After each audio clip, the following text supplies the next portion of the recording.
Hello, I'm Jessie, and I'm going to be reading a fiction piece, and it was inspired by an episode of Tattoo Nightmares. It's called Permanent. Elena, her mom called from the kitchen. Is that you? Elena stepped out of the rain onto her mom's tile entryway and shut the door behind her. Who else would it be? She answered as something spicy assaulted her nose. Once again, she would be leaving dinner at her mom's house with a burned tongue. She peeled off her soaking shoes and socks and stood in front of the ornate mirror hanging opposite the door. Her wet ponytail drooped heavily down her back. Her drenched clothes clung to her body. Reluctantly, her eyes fell to the black letters scrawled in fancy calligraphy across her collarbone. The week-old tattoo practically glowed through her now wet t-shirt.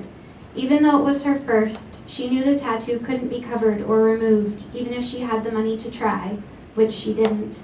The tattoo's namesake took everything with him when he left, except one thing. She pulled the collar of her shirt down to reveal the tattoo fully. Marcus. Marcus, with his curly blonde hair, his squinty eyes, his lips that kissed her above that collarbone, lips that fit perfectly in the concave of her skin. Marcus lived on her now. As Elena's hand slipped down to rest on her abdomen, her mother appeared behind her in the mirror. "Elena," she said, her fingers grazing the lettering of the tattoo with a sting. "What did you do?" Elena's eyes flickered over her mom's multiple tattoos. Chili peppers on her neck, koi fish swimming up her calf, a portrait of Jenny's father on her thigh.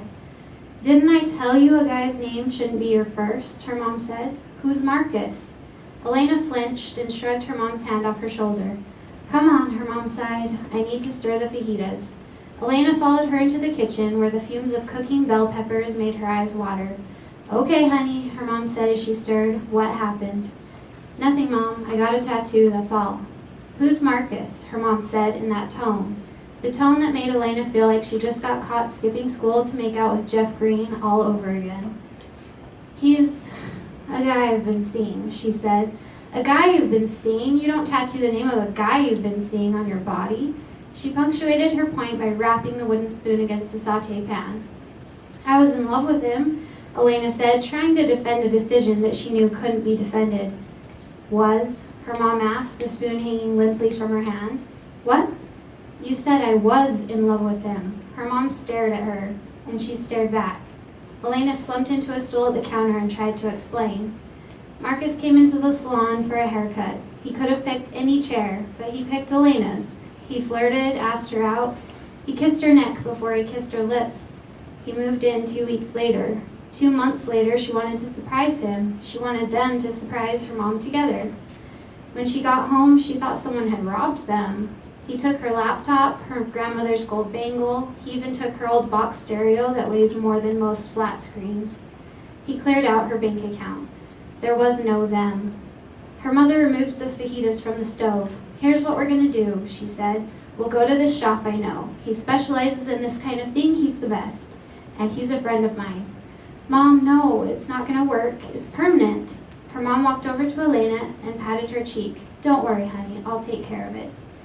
3 weeks later, Elena slumped into a gray vinyl seat in a dull waiting area. Small rooms branched off from the lobby, separated only by curtains that didn't reach all the way to the floor. Muffled voices and buzzing machinery drifted as she watched disembodied feet shift under the curtains. Her mom chatted with her friend at the counter about what to do about her daughter's unfortunate mistake. As Elena's hands slipped down to rest on her abdomen, she knew the chances weren't good of erasing this one. Thank you.